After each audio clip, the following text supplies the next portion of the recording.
Welcome. You are listening to the Walking with the Holy Spirit podcast.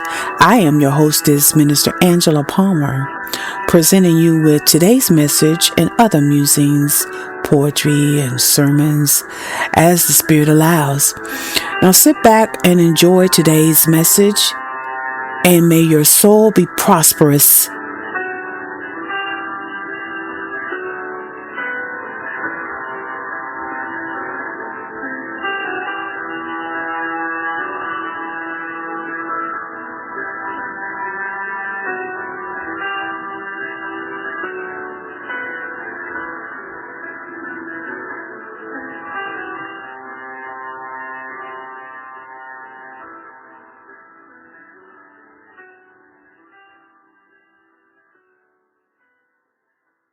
Hi, Saints, and welcome to the podcast. Today's lesson is titled Served of the Gods. And in Judges 10:13, it reads, Yet ye have forsaken me and served other gods. Wherefore I will deliver you no more. Deuteronomy 17:3 states, and have gone and served other gods, and worshipped them, either the sun or moon, or any host of heaven, which I have not commanded. Exodus 23 reads, Thou shalt have no other gods before me. And Judges 10:16 reads, And they put away the strange gods from among them, and served the Lord, and his soul grieved for the misery of Israel. Those verses, you can clearly derive from those verses that it has been a repetitive pattern for the believer, the ancient believer, as well as the modern day believer, to veer off the path going after other gods, turning away his praise and worship to other gods and graven images. Psalms 135:15-8 reads, The idols of the heathen are silver and gold, the work of men's hands. They have mouths, but they speak not. Eyes they have, but they see not. They have ears, but they hear not. Neither is there any breath in their mouths. They that make them are like unto them. So is everyone that trusteth in them. And basically, saints, here he's saying the Most High is revealing that the fact that he is a living God, but the gods we chose back in that day, our ancient believers. And sometimes, even today, there's many of us. We have gods that are made by hands. Your phone, made by hands. But your phone could be a god.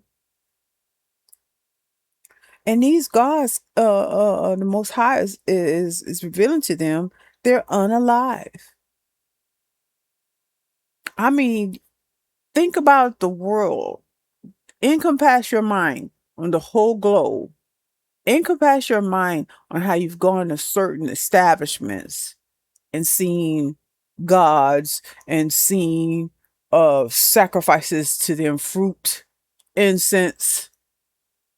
Think about how you've seen images of gods being reverenced.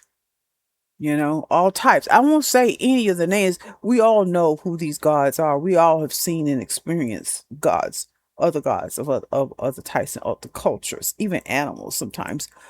Physical animals are used as gods. In Isaiah 57:13, he shows how disgusted he is with idol worship when it states, When you cry out, let your collection of idols save you. But the wind will carry them all away. But he that taketh refuge in me shall possess the land and shall inherit my mountain. Here, saints, the Most High is frustrated, and his warnings are prevalent in that he is reiterating that the gods are useless. These handmade gods are useless in the end. They cannot save you on that great day. He is your creator, and you forsake him by giving your time and love to fake gods. We frequently consider the true nature of God, who is active and present and alive. This fact offers consolation and inspiration, knowing that we serve a living God who keeps watch over us and give us comfort when we face difficulties. This inspires us, excuse me, to pursue a close relationship with him on a daily basis. We learn about various ways that God makes himself known to his people in the Bible passages. He is always there for us. We are encouraged to put our faith in him and his alive nature as we approach him. A clause or a partial part of the verse in Psalms 42:2 reads, "My soul thirsts for God, for the living God."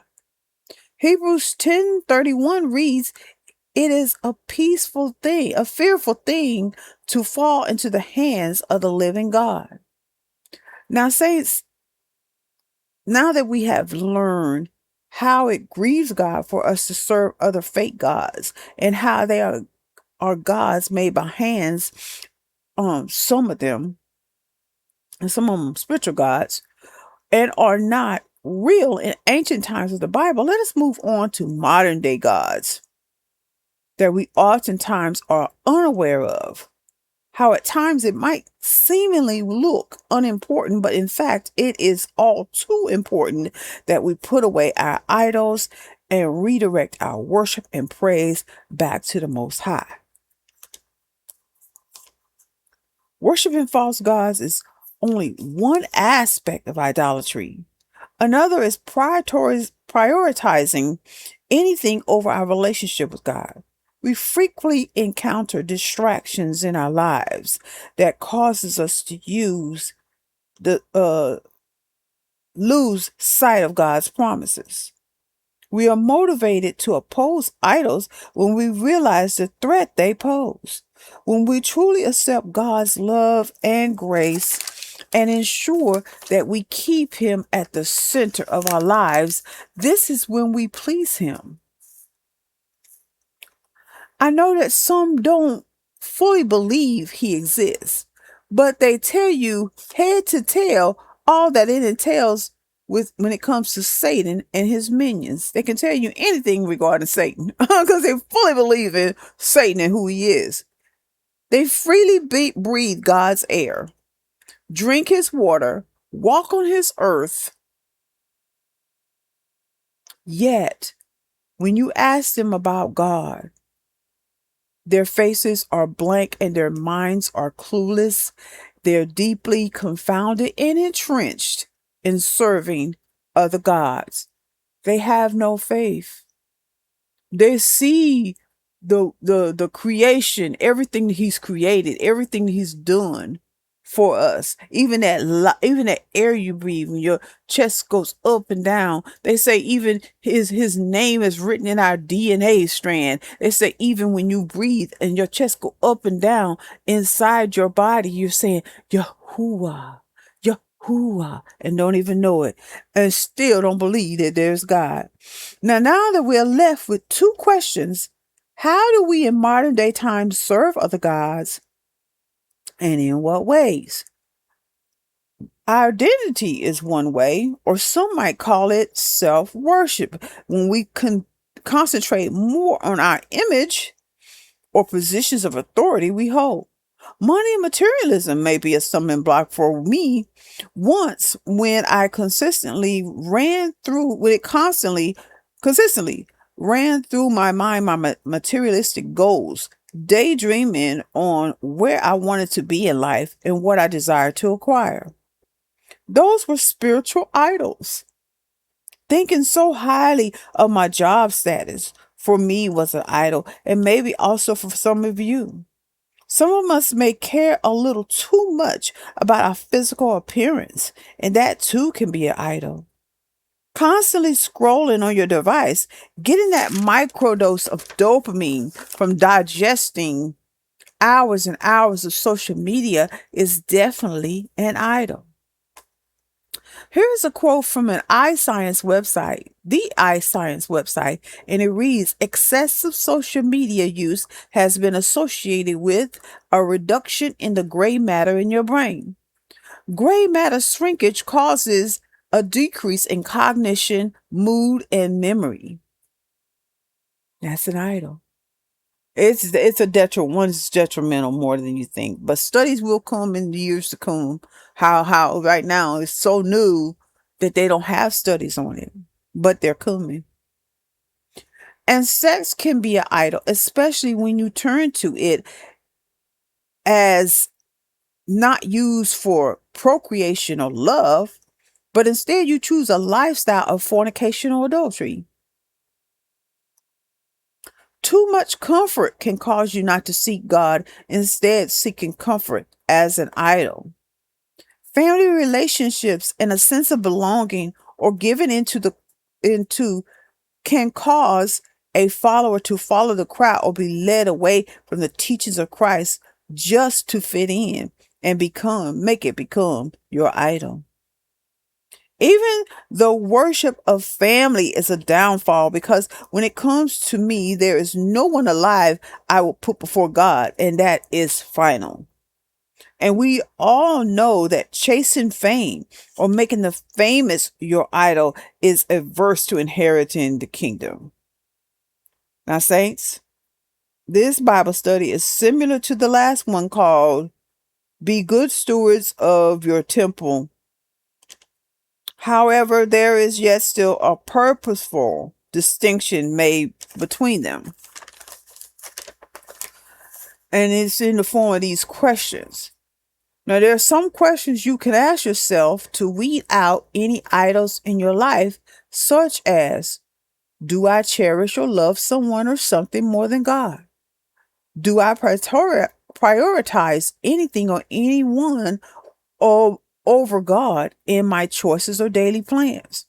Is there anything more consoling than God? Is there anything other than being a child of God that defines who I am? Do I depend on anything else to satisfy my wants or give me a sense of security outside of God? Do I search outside of God for happiness? Where do I spend my time and money the most outside of bills? Where do I get my joy? What's always on my mind? Saints, consider these questions and they will point out whether you have an idol in your life or not. Ask God what or if there is an idol in your life, and be open to his answer. Even if it does not appear the same, idolatry still exists today, saints, and in our modern day times. Now, nothing, not even positive things, should be allowed to replace God in our lives. Nothing and no excuse should be used to serve other gods. Thank you.